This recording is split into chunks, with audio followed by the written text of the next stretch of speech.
Alright guys, so today we are going to be reacting to Andrew Wilson's School's Christian Boss Baby on why submission is important, guys. Let's jump in, guys. Let's see what's going on here.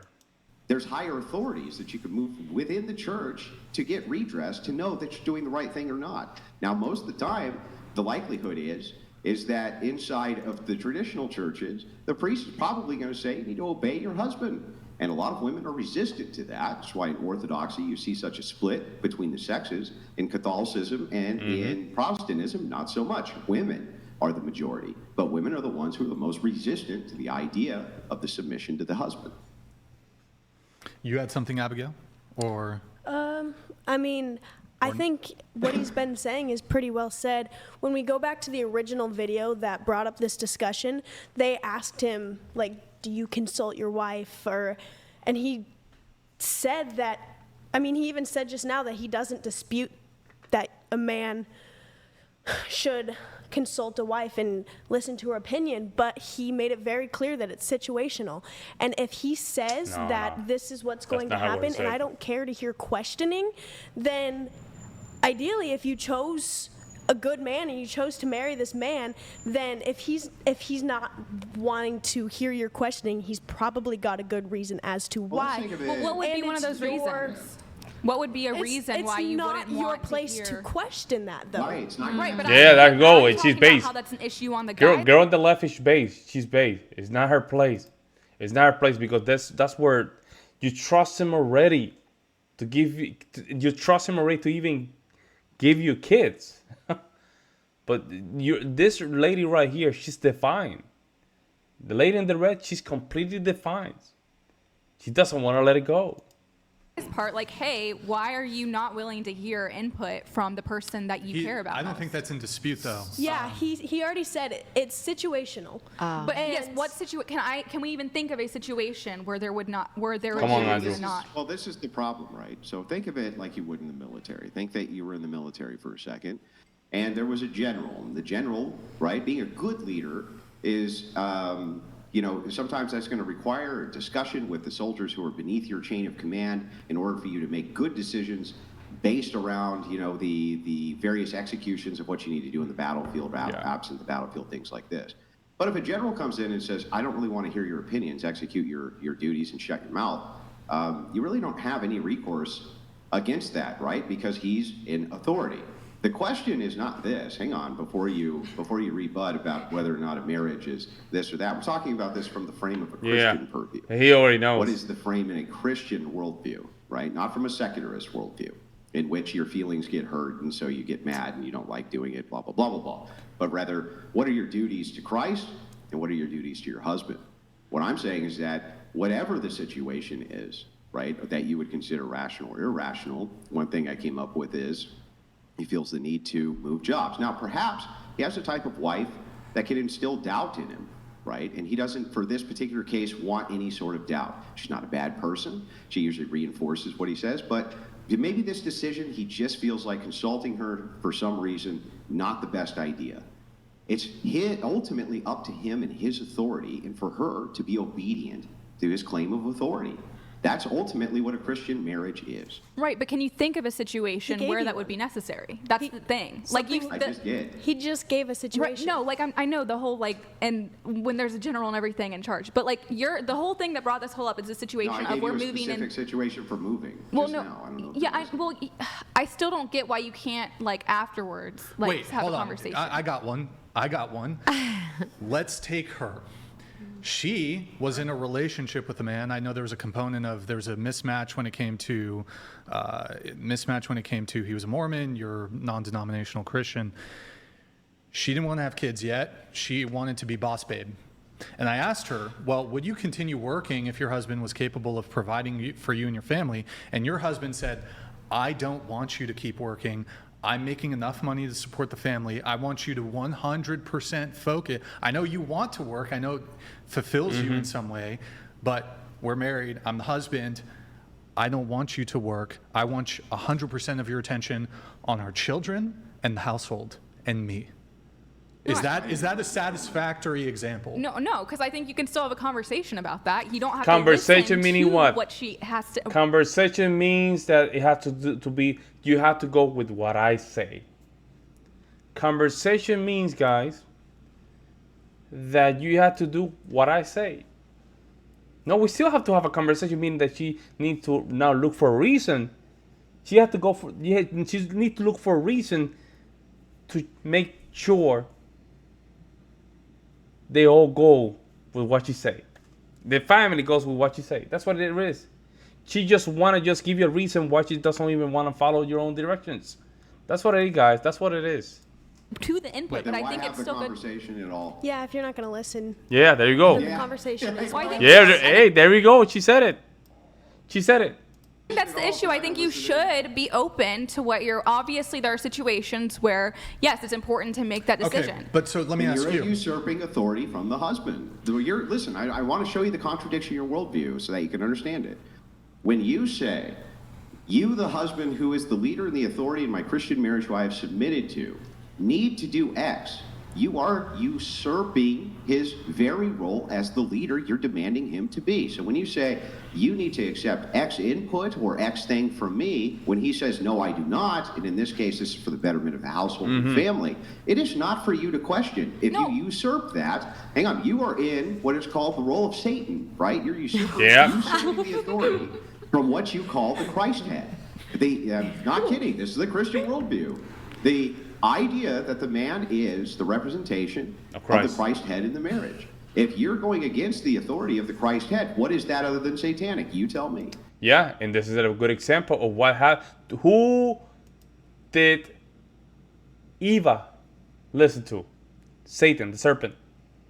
Yeah, because God said, do not eat from the fruit that has a lot of wisdom, stuff like that, knowledge. The knowledge itself was the sin. She didn't listen. She just went at it. Boom. She listened to Satan. Isn't that funny, man? Isn't that interesting? She listened to the bad advice. Crazy, man. I'm not saying I wouldn't listen to him. I'm saying that it's healthy to have conversations about things. But And okay, let me ask you this. Hold on. I know you guys are raising your hands. I'll get you guys in just a Sorry, sec. So when you say have a conversation, I don't think Andrew is disputing that the husband can Well, that's the thing. counsel. Hold on. The husband can counsel with his wife, get input from her. But how many subsequent conversations and disagreements and eventually fights do we need to have before the husband gets his will? Well, it doesn't have to be a fight. It can be a But conversation. okay, but so here, let It's me gonna be a let me fight. role play this. I don't want you to go to work. I want you to stay at home with our kids. Okay, we can have a conversation about Okay. There we go. That's But it. how much do you need? There we go. That's it. That's it, guys.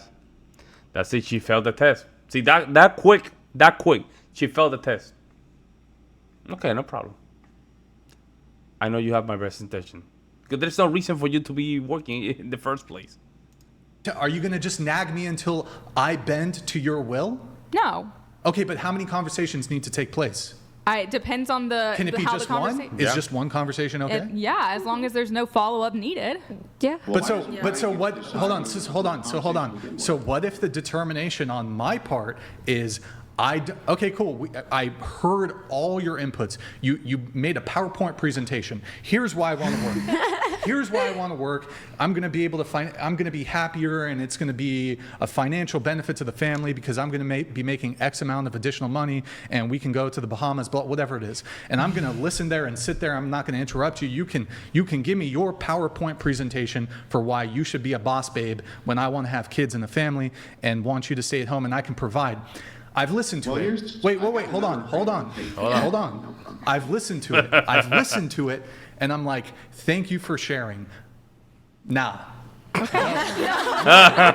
So I say no. What's the next step? Yeah, I would respect that. Absolutely.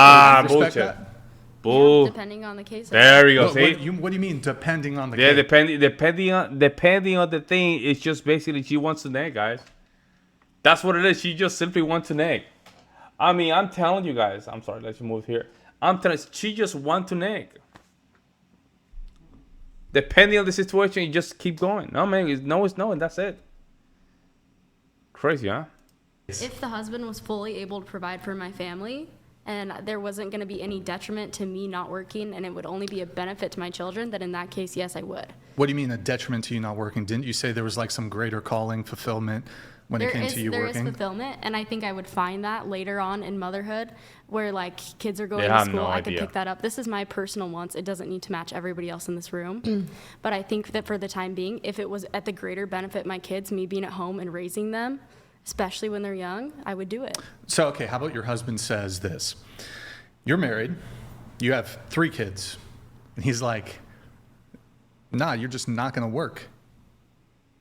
Maybe he might be like, you know what, once they're all out of college, how about that? Are you going to be happy with that? I can't tell you no. Wait, you can't tell me no. I can't tell you now, Oh, you can't tell me now. but I will be marrying a husband who would be willing to have a conversation with me that appreciates. So she's gonna be marrying a simp. She's gonna be marrying somebody that she can control. And I don't think she understands this, but this is what it is.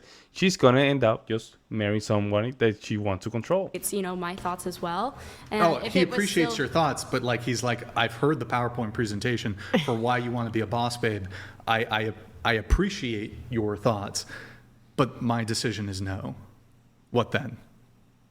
Then that's fine. We can make an agreement on it. If it's a greater benefit, like I've said before, to me being at home with the kids, if the house is taken care of, financials are good, and that's great. Everybody can live a happy life, healthy food in the home, able to live a positive, and No, give that's negotiations. Yeah. The opposite of submission. I have a That's the question. opposite of submission is negotiation. So I the have a- thing is like, let me give you a very clear-cut example, something that maybe nobody can dispute.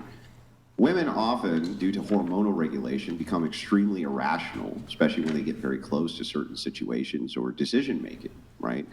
And sometimes, right, due to that irrationality, I think it's perfectly acceptable for a husband to do things like say, you're fucking irrational, you're overly hormonal, you need to shut up and go away or walk away from this situation. Oh my That's exactly God. what you need to do, and you need to Yeah. go somewhere, calm down, and you don't get a say. You don't get a say. What's wrong with that? Can somebody tell me what's actually wrong with that? Or are you going to all pretend that Yeah. women don't have trouble That's with just regulation of hormones? extremely disrespectful, and the way you phrase that is Come on, Andrew. totally not Double okay. down. Double And down. I won't even give you an answer to that question. I think it's so ridiculous. Uh-huh. Yeah, well, I'll it doesn't give- seem ridiculous to me. It seems like the irrationality needs to be contended with somehow. Go ahead. Go ahead. Okay, so here I would be like, all right, so I lived 10 years of my life out of a bag anyways, so I wouldn't care about moving, even if it was to Timbuktu. I don't care. But I would be like, all right, partner, while I pack all of our stuff, I want to know. I want to know what's going on. Why are we moving? But I'm packing all of our stuff. I will do all of it. Just tell me right now as I pack. Okay, all right, and you had something, go ahead. Okay, so you wouldn't object to your wife going to a leader of your church and saying, hey, I disagree with my husband on this, and the church leader happens to agree with her. Well, it depends on the context. If she's going to the church in order to give them idle gossip or That's bad. things like this, or talk about interpersonal context that's not. If she's going to the church, in other words, and saying to them, "There's something here which is not following Christianity, and that needs to be dealt with," then yes, the ecclesiastical authority is designed specifically to assist with that. Just like in the secular world. She smiles as though this isn't true in the secular world.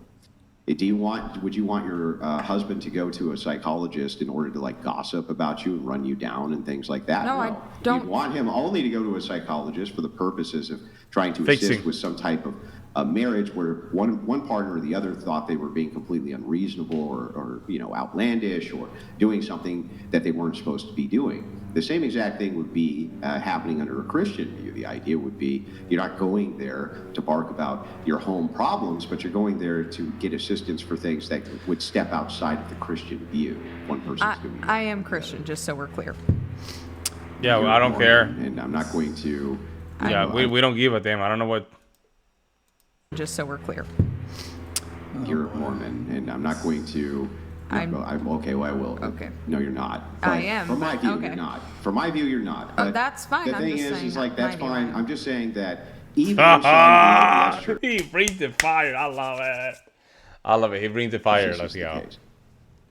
Even inside of the Church of Latter-day Saints, that you have people that you can go to who assist in marriages, who assist even in arrangement of marriages, by the way. No, not You can anymore. go- You can go to people, well, yeah, they do. They just don't do it like, the church doesn't go, I'm picking you and picking you. But what happens is the women of the church do matchmaking, and they do all sorts of different things with their daughters and their friends and things like this. The same thing, by the way, that women do even outside of churches. They play matchmaker all the time. Secular, inside a church, whatever. But the point here is that authority still even acts inside of your church for you to go for redress if a partner is doing something that you consider to be external to the Christian faith, doesn't it? Okay, I just wanted to clarify that. So she does have an option if she does object and doesn't agree, if that makes sense. Well, hang on. Again, that's not correct, right? This is context dependent. You're like, I don't agree that my husband says I have to do the dishes on Sunday. It's not what you're going to a priest for. No. You'd be going to the priest for something like, my husband's listening to satanic music in the garage and it's very concerning to me. Something Very like spiritual, that. Something yeah. which would be stepping outside of the Christian view, not to question his autonomy and authority over his household. That's not what their job is, or the ecclesiastical authority's job is. Now, there could be marital things which they can assist with, specific counseling, things like this, which Catholics and Orthodox have made available for years and years and years, which does assist with things like who does the dishes on Sunday or whatever that is, right? But generally speaking, you're not going to them for those types of things. You're going to them for. Good point here from Andrew. I think I think this is the problem. And you notice a lot of people say, I'm a Christian non-denomination. Yeah, it's a way of still going, a little free throughout the world. But hey, I'm a Christian because I read the Bible. But I have no denomination, but they have no man. But how in the hell you can be a Christian if the first thing is reproducing under and be guided by the authority of a man, because man is the head of Christ. It's part of the lineage, I will say. It's part of the patriarchy. You want to go from the Bible to God. You can't do that. Because God is going to tell you, in order for you to just get through this Trinity, you have to follow the patriarchy. Let me know what you guys think, guys. I'll see you next one.